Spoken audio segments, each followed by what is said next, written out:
Alhamdulillahi Rabbil Alamin. Wabihi nasta'inu ala umurid dunya waddin. Wassalatu wassalamu ala ashrafil anbiya'i wal mursalin, Nabiyyina Muhammadin wa ala alihi wa sahbihi ajma'in. Allahumma la ilma lana illa ma 'allamtana innaka antal alimul hakim. Rabbi syrah li sadri wa yassir li amri wahlul 'uqdatan min lisani yafqahu qawli, amma ba'd.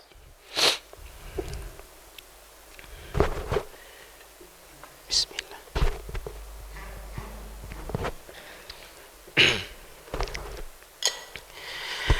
Jamaah kaum muslimin yang dimuliakan Allah Subhanahu wa taala,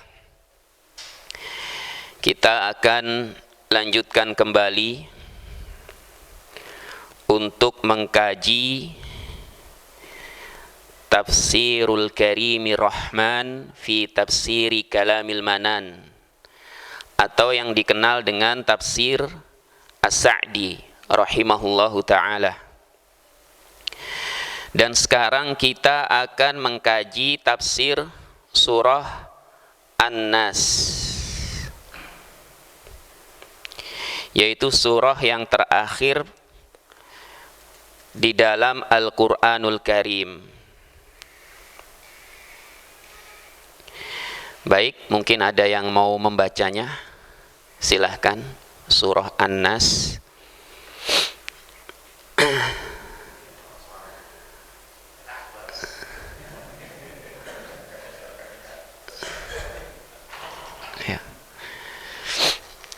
Silahkan.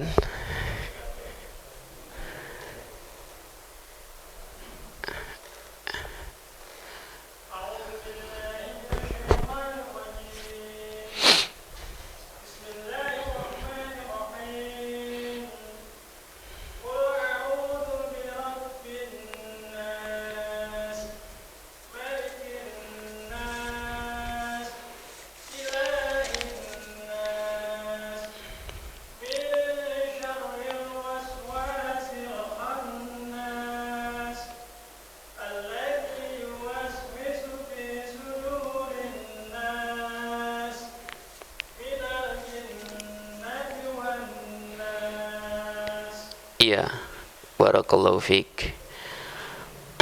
Qul a'udzu birabbin nas.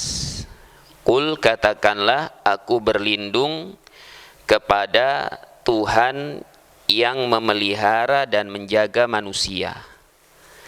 Malikin nas, rajanya manusia. Ilahin nas, sesembahan manusia. Min syarril waswasil khannas, dari kejahatan waswas, bisikan setan al-khannas yang bersembunyi. Alladzi yuwaswisu fi sudurin nas, yang membisikkan kejahatan ke dalam dada manusia. Minal jinnati wan nas, dari golongan jin dan manusia.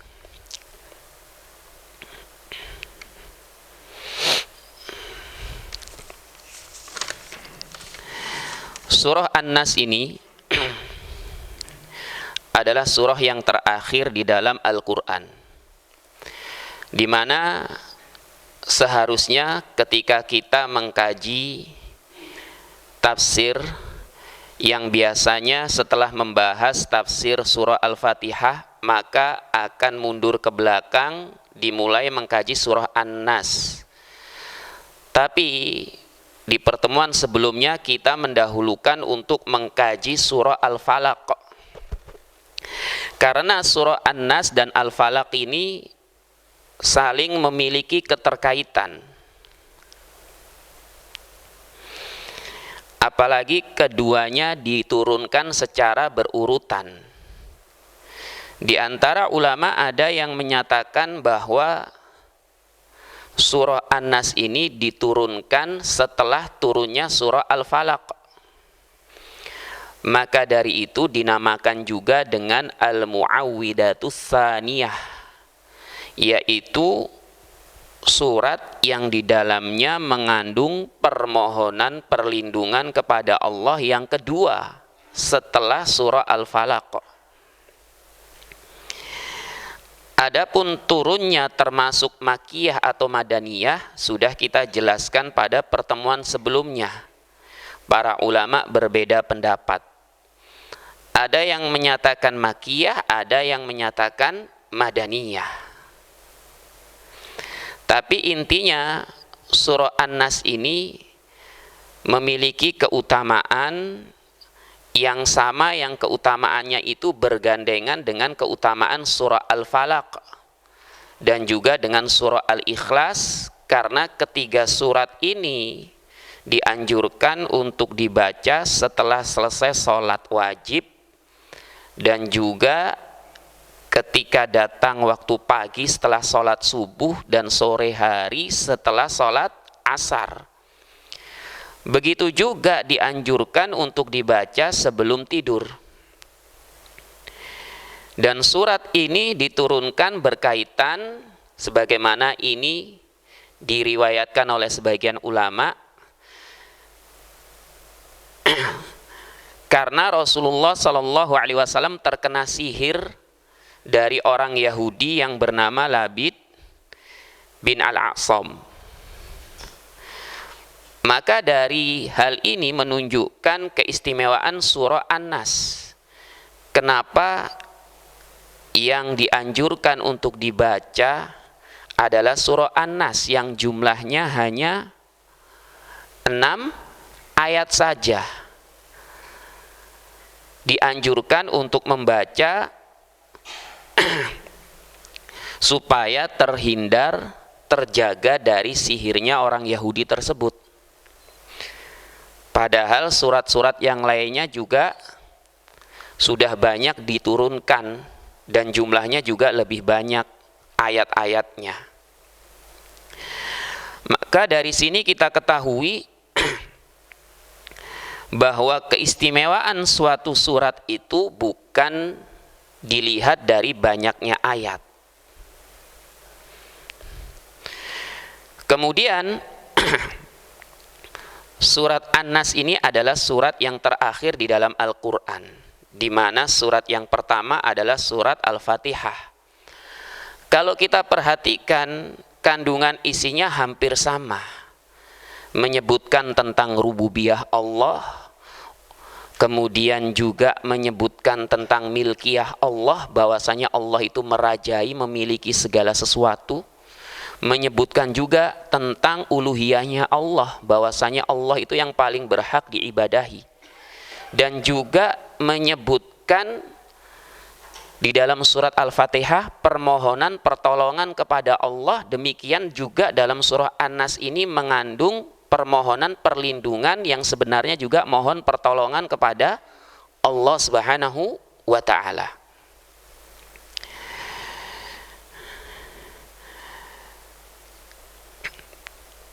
Kemudian ada yang memberikan faedah seperti Syekh An-Nawawi Al-Bantani, bahwa Al-Quran itu dimulai dengan surah Al-Fatihah, yang surah Al-Fatihah ini dimulai dengan huruf ba pada kalimat basmalah, bi. Kemudian diakhiri dengan surah An-Nas, yang surah An-Nas ini diakhiri ayatnya dengan huruf sin. Dengan huruf apa? Huruf sin, minal jinnati wan nas. Maka seolah-olah di sini Allah Subhanahu wa ta'ala mengatakan bas, yang artinya hasbu atau cukup. Artinya Al-Quran ini cukup menjadi tibyanan likuli syai', sebagai penjelasan untuk segala sesuatu yang dibutuhkan oleh manusia. Ma farotona fil kitabi min syai'.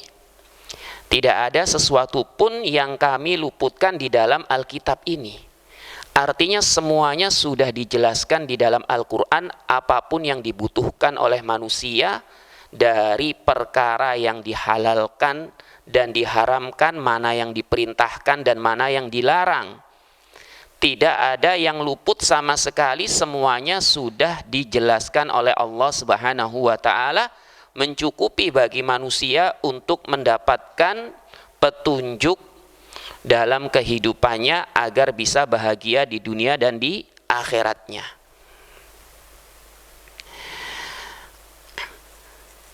Setelah itu kalau kita lihat di dalam tafsir As-Sa'di, Al-Mu'allif rahimahullahu ta'ala sudah tidak lagi menjelaskan kata per kata sebagaimana penjelasan beliau dalam surah Al-Falaq.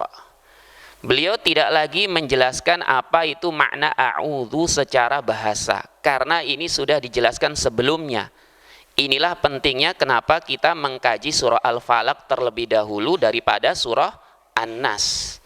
Baru setelah itu nanti kita berlanjut ke surah Al-Ikhlas dan seterusnya sampai kepada surah An-Naba insyaallah ta'ala.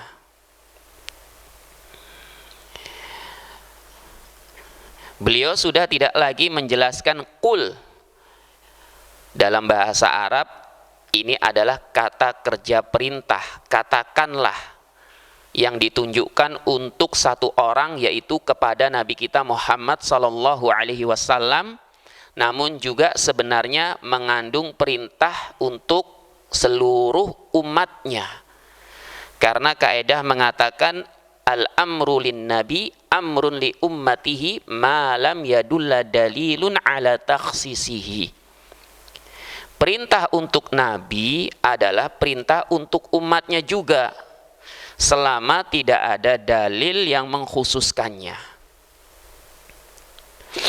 Maka di sini al-mu'allif rahimahullahu ta'ala langsung menjelaskan kandungan dari surah An-Nas ini.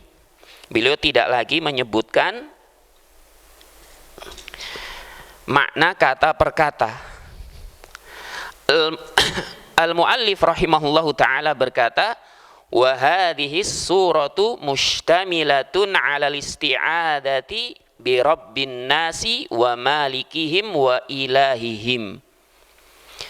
Surat ini yaitu surah An-Nas mustamilatun, mengandung 'alal isti'adati, permohonan perlindungan, bi rabbin nas, kepada Tuhan yang memelihara manusia, wa malikihim, dan yang merajai manusia, wa ilahihim, dan sesembahan manusia. Memohon perlindungan dari apa? Minasyaiton, dari syaiton. Alladzi huwa aslu syururi kulliha wa madatiha. Yang syaiton ini adalah pangkal segala materi keburukan. Jadi syaitan ini adalah pangkal segala materi keburukan. Ada yang menarik di sini. Kalau dalam surah Al-Falaq, ketika kita memohon perlindungan kepada Allah hanya menyebutkan satu sifatnya saja, yaitu sifat rububiyah. Qul a'udzu birabbil falaq. Setelah itu langsung menyebutkan objek-objek yang kita memohon perlindungan darinya. Yang pertama, kita memohon perlindungan dari seluruh kejahatan makhluknya. Yang kedua, dari gelapnya malam. Yang ketiga, dari para penyihir. Yang keempat, dari orang-orang yang hasad. Adapun di dalam surah An-Nas ini, ketika kita memohon perlindungan kepada Allah, kita menyebut beberapa sifatnya, tepatnya 3 sifat Allah Subhanahu wa ta'ala. Yang pertama, kita menyebut sifat rububiyahnya. Ya, sifat apa? Rububiyahnya, bi rabbin nas. Yang kedua, kita menyebut sifat milkiyahnya, malikin nas. Yang ketiga, kita menyebut sifat uluhiyahnya atau ilahiyahnya, ilahinnas. Tapi kita hanya berlindung dari satu perkara saja, yaitu bisikan syaitan. Kenapa demikian? Karena pangkal segala keburukan itu terjadi dari bisikan syaitan. Makhluk-makhluk berbuat jahat ada campur tangan dari bisikan syaitan. Para penyihir berbuat jahat ada campur tangan dari bisikan syaitan. Orang yang hasad melakukan keburukannya ada bisikan dari syaitan. Maka dari itu bisikan syaitan ini lebih berbahaya daripada yang sebelumnya disebutkan dalam surah Al-Falaq.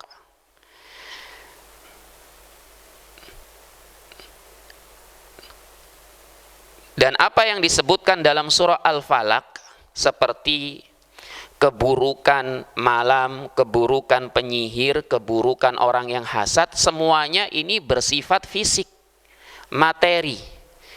Adapun yang disebutkan dalam surah An-Nas, kita berlindung dari syaitan yang membisik-bisikkan ke dalam dada hati manusia.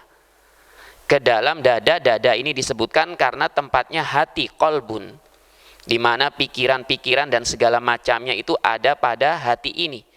Dan ini sifatnya batin. Sifatnya apa? Batin. Maka kenapa di dalam surah An-Nas kita menyebutkan 3 sifat Allah Subhanahu wa taala sekaligus dalam memohon perlindungannya? Karena keburukan syaitan ini lebih besar dampaknya daripada keburukan-keburukan yang disebutkan dalam surah Al-Falaq. Dan juga syaitan ini adalah aslus syururi kulliha wa madatiha, pokok atau pangkal segala materi keburukan. Semuanya itu disebabkan dari apa? Dari bisikan syaitan. Kemudian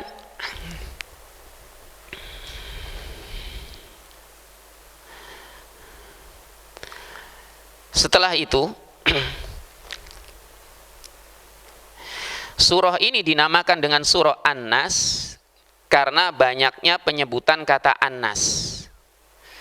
Dan juga kata An-Nas ini termasuk kata yang paling banyak disebutkan di dalam Al-Quran. Kurang lebih sekitar 241 kali disebutkan di dalam Al-Quran. Dan juga kenapa di sini disebutkan kata An-Nas bi Rabbin Nas. Padahal Allah itu bukan hanya Rabbun Nas, tapi Rabbul Alamin sebagaimana yang disebutkan dalam surah Al-Fatihah. Dikatakan oleh para ulama sebagai pemuliaan, penghormatan kepada manusia daripada makhluk yang lainnya. Akan tetapi walaupun manusia ini dimuliakan, diberikan penghormatan lebih daripada makhluk yang lainnya, tetap membutuhkan perlindungan Allah Subhanahu wa ta'ala sebagai Rabb-nya, Maliknya, dan Ilahnya.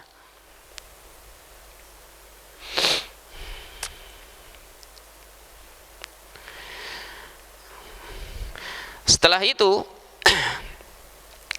Al-Mu'allif rahimahullahu ta'ala ingin menjelaskan metode syaitan dalam menjerumuskan manusia kepada keburukan. Beliau rahimahullahu ta'ala berkata, alladzi min fitnatihi wa syarrihi annahu yuwaswisu fi sudurin nas. Yang diantara fitnah dan keburukan syaitan itu, annahu, bahwasanya syaitan yuwaswisu, memberikan waswas, bisikan-bisikan yang berbahaya fi sudurin nas, ke dalam dada manusia. Disebut sudur, dada, karena sudur ini tempatnya qalbun. Tempatnya apa? Qalbun. Qalbun ini sebenarnya jantung, tapi banyak diartikan dengan hati. Karena di dalam hati tersebutlah pikiran-pikiran manusia, ide-ide manusia berkumpul, ingatan-ingatan manusia bersemayam.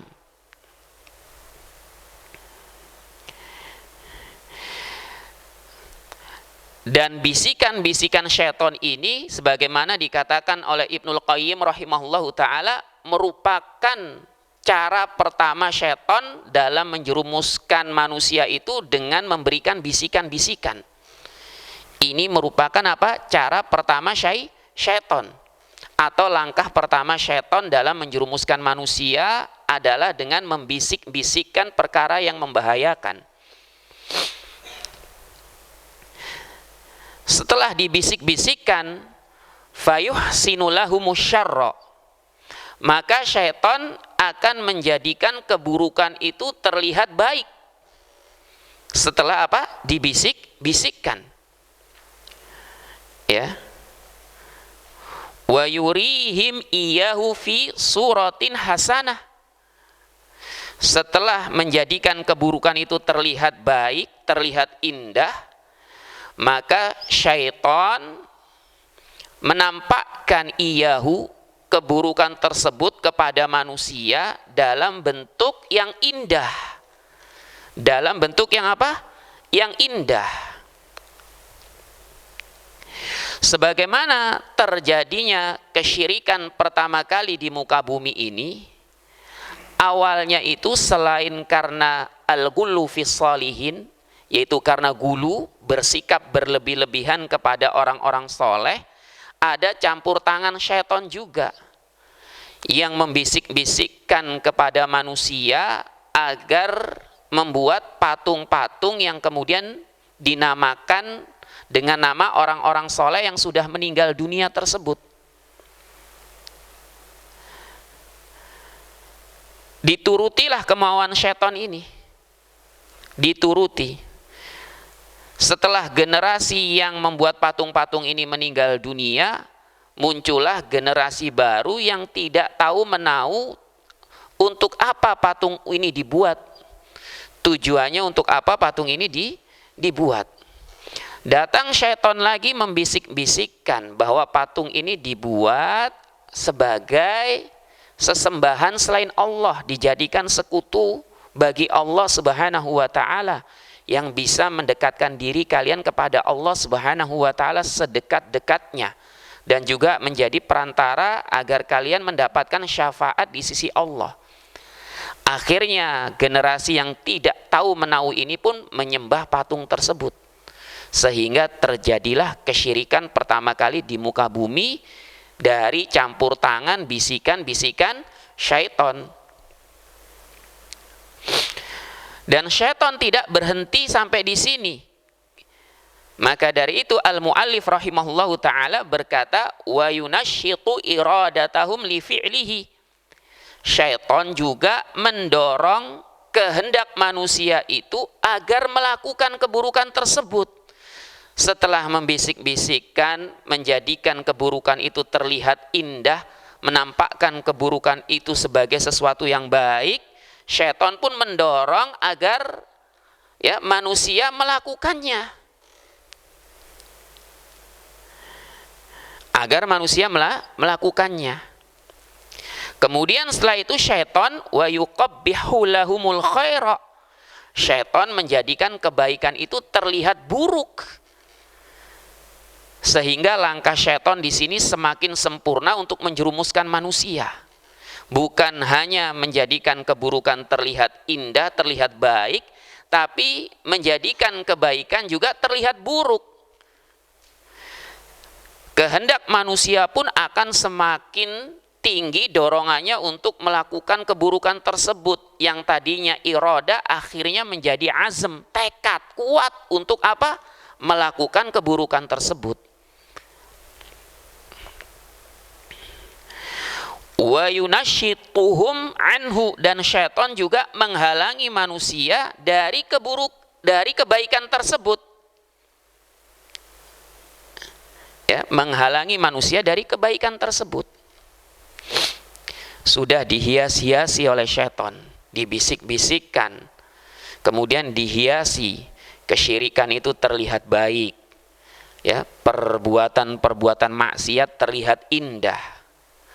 Kemudian kebaikan-kebaikan, ya, dijadikan seperti perkara yang buruk, bahkan syaitan menghalangi manusia untuk melakukan kebaikan atau untuk mendekatinya.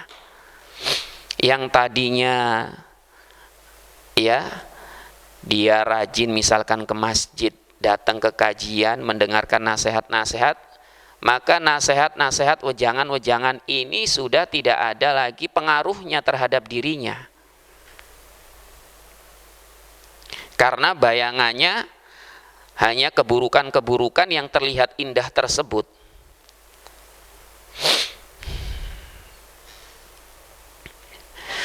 Wa yurihim iyahu fi suratin ghairi suratihi. Kemudian syaitan menampakkan kebaikan tersebut kepada manusia, ya, fi suratin ghairu suratihi, dalam bentuk keburukan. Dalam bentuk apa? Keburukan. Wa huwa daiman bihadhil hal. Dan syaitan itu senantiasa, ya, melakukan hal ini. Dia terus-menerus melakukan hal ini. Ya, yuwaswisu wa yakhnas, membisik-bisikkan wa yakhnas, dan bersembunyi. Karena syaitan sebagaimana di dalam surah An-Nas ini disifati dengan al-khannas, yang artinya datang dan pergi. Datang untuk menggoda, membisik-bisikkan, kemudian pergi. Kapan perginya syaitan? Ya, ay yata'akharu idza dzakarul abdu idza dzakarul abdu rabbahu wasta'ana ala daf'ihi.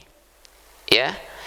Syaitan itu akan pergi kapan itu? Idza dzakarul abdu rabbahu, jika seorang hamba ingat kepada Rabbnya, kepada Allah Subhanahu wa taala. Ya, wasta'ana ala daf'ihi, dan memohon pertolongan kepada Allah untuk menolak godaannya. Untuk menolak godaannya. Disinilah pentingnya bagi seorang hamba untuk senantiasa melazimkan zikrullah, berzikir kepada Allah, mengingat Allah, mengikat hatinya agar senantiasa, ya, ingat kepada Allah Subhanahu wa taala dalam setiap kondisinya. Karena syaitan itu senantiasa melekat pada manusia. Kapan manusia itu lengah, maka dia akan membisik-bisikkan perkara yang membahayakan. Ketika manusia itu ingat Allah, maka syaitan ini akan pergi. Tapi dia nggak pergi seterusnya, akan datang lagi. Dan memang seperti inilah pekerjaan syaitan ini. Maka dari itu, Asy-Syaikh di sini mengatakan wa huwa daiman bihadhil hal. Syaitan itu akan senantiasa seperti ini kondisinya. Datang pergi, datang pergi, datang pergi.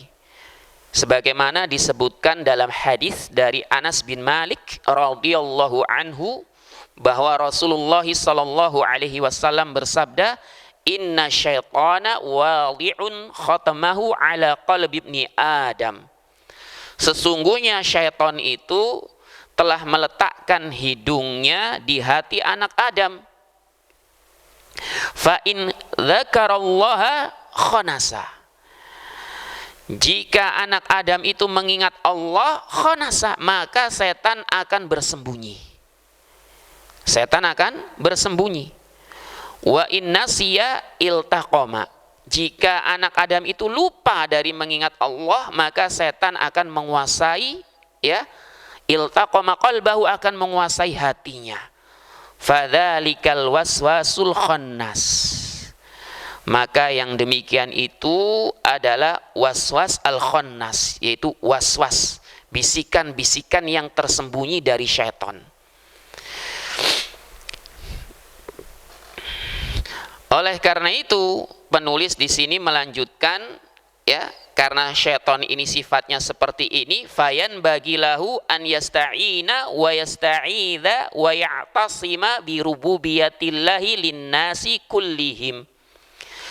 Maka sudah seharusnya bagi manusia itu an yasta'ina, untuk senantiasa memohon pertolongan, wa yasta'idha, memohon perlindungan, wa ya'tasima, dan memohon penjagaan bi rububiyatillahi, dengan rububiyahnya Allah kepada manusia seluruhnya. Kepada manusia seluruhnya, karena manusia ini adalah Rabbun Nas, yang menciptakan manusia, yang memberikan rizki kepada manusia, yang mengatur seluruh urusan manusia, yang menjaganya dan memeliharanya. Wa annal khalqa kullahum dakhiluna tahta rububiyyati wal mulki, dan bahwasanya seluruh makhluk itu masuk ya di bawah rububiyahnya Allah, dan juga ya dan juga kepemilikannya Allah Subhanahu wa taala. Seluruh makhluk, karena Allah Subhanahu wa taala bukan Rabbun Nas saja, tapi juga Rabbul Alamin.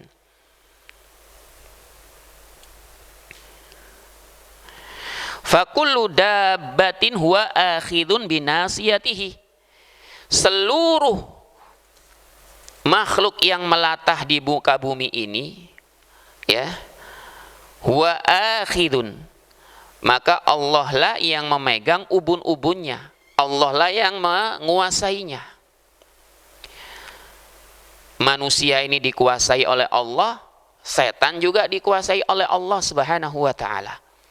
Ketika manusia berlindungnya kepada Allah yang menguasai setan juga, maka ini merupakan perlindungan yang sangat sempurna, karena langsung kepada yang menguasai manusia sekaligus setan, bahkan seluruh makhluk yang ada di muka bumi ini.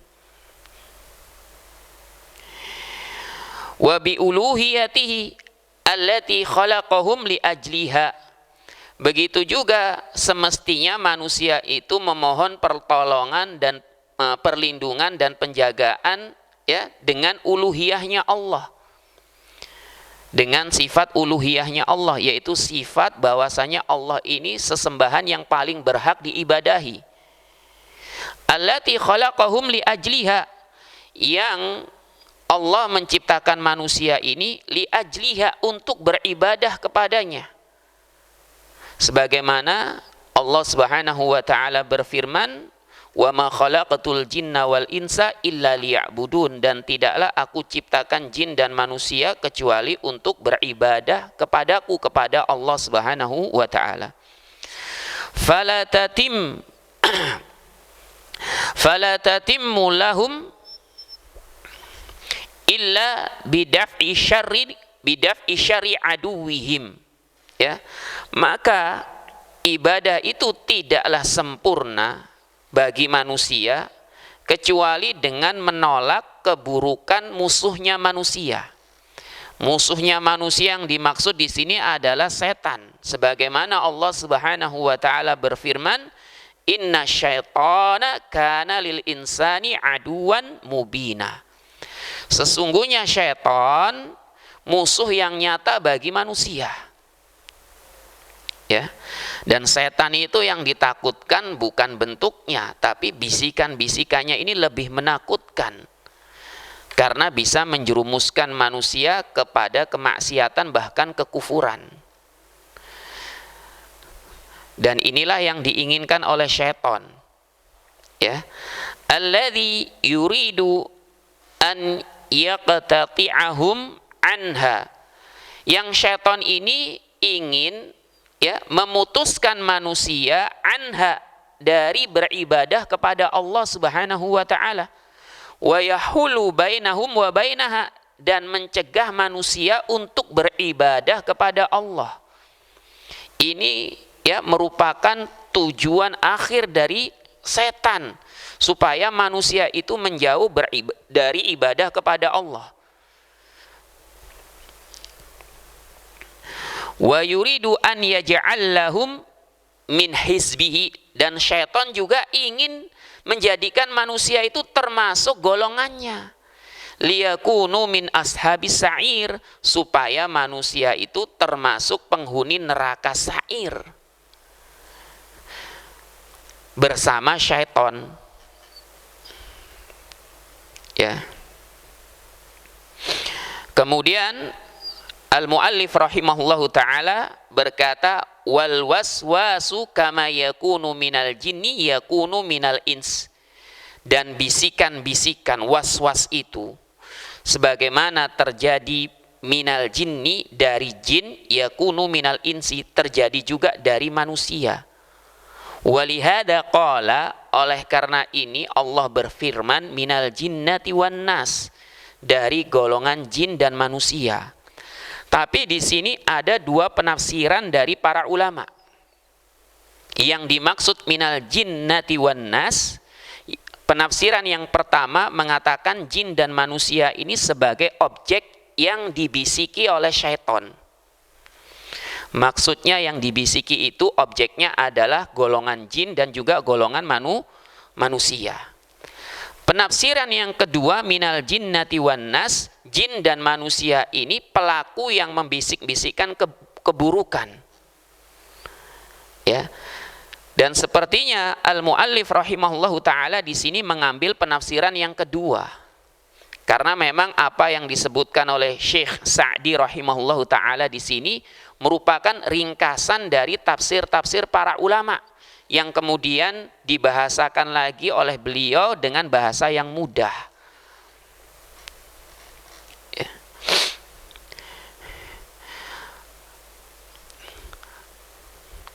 Dan syaitan ini ya, syaitan ini dikatakan oleh para ulama merupakan bentuknya itu sifat yang bisa ada pada manusia maupun jin.